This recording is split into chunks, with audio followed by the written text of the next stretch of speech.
Hi, my name is Morgan Scarrett. I'm 53 years old. I'm the owner of Morgan's Bar and Grill. The bar started off as a Mexican-themed restaurant that I decided to switch to a sports bar, Morgan's Bar and Grill. I've owned the bar since 2006, the property, which at that time it was leased to a Mexican restaurant, a Los Mexicanos. When I took it over, it was in complete disrepair. I believe the health department was ready to shut them down at the time, and so I had a lot of repairs to do. Best thing about the bar is probably its location. It's located on St. Pete Beach, the non-waterfront side. The worst thing about the bar, again, is it was in complete disrepair. I had to replace ductwork, eaten by rats, etc., etc. The bar is probably known right now for its sandwiches, good sandwiches. However, the bar is in trouble. We simply do not have the revenue to meet the current demand of the expenses.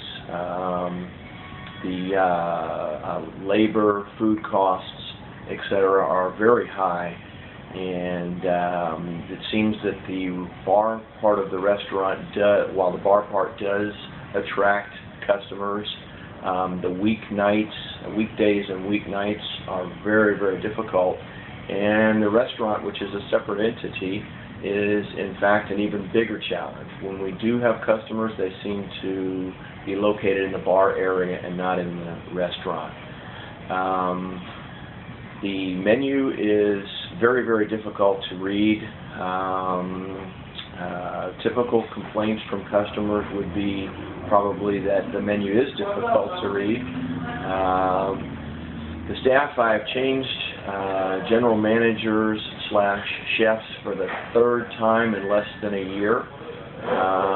The first gentleman that I had hired, the food costs were about 100% of sales, and of course labor, and on top of that, the bar has been losing money ever since opening in March of 2011.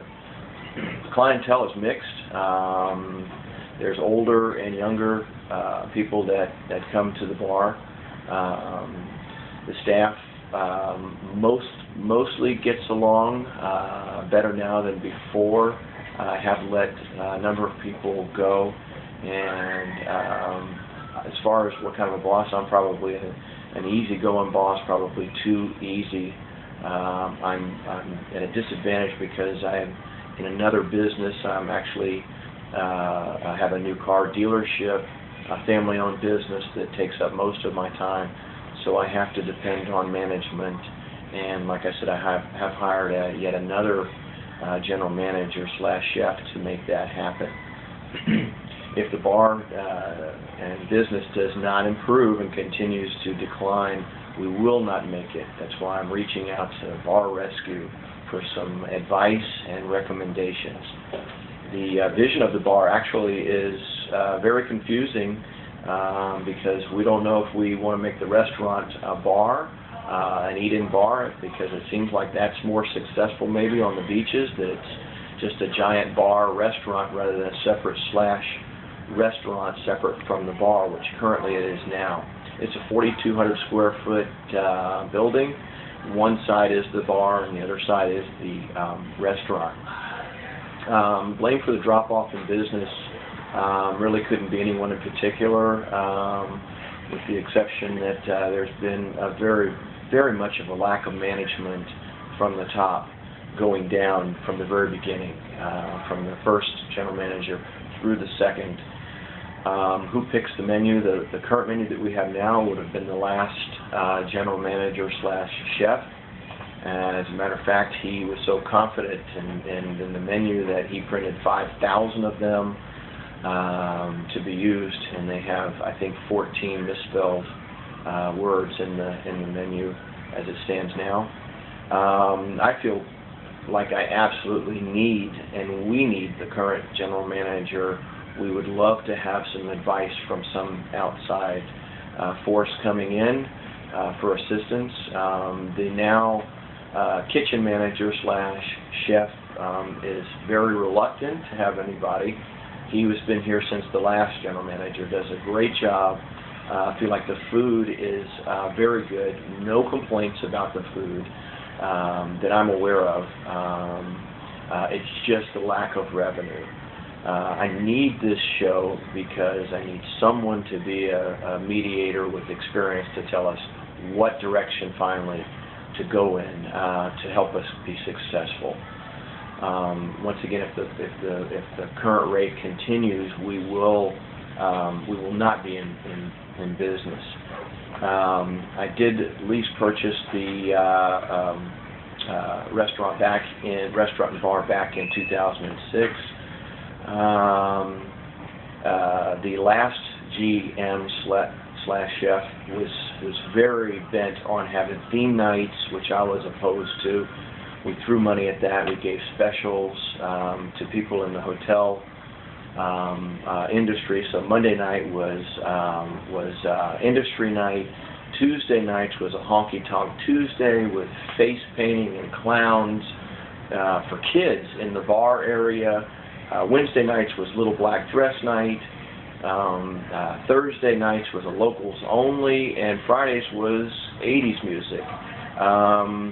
I had a disagreement with this after observing, and I thought, Monday nights and Tuesday nights, if you don't like country or if you don't like kids in the bar, you're not going to come.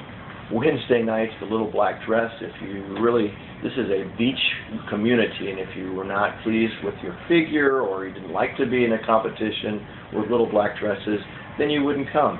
On my feeling, it had no business unless we were near a college campus or something like that, or a lot younger clientele, which we are not. We are somewhat in a retired community. And then, of course, Thursday nights being locals only nights. My question was, what happens if you're not a local? And then the 80s Friday nights, if you don't like 80s music, then my feeling was you wouldn't come. So I went over this with the last general manager, and he was adamant about keeping it. As a matter of fact, I decided to part company when he told me that if I was not prepared for the next 6 months to lose $15,000 to $20,000 per month, I might as well shut the doors. I've spent about $200,000 since opening, and spent just about all my savings and thrown everything I have at making this a success. Please, please, please, BarRescue, help us. Thank you.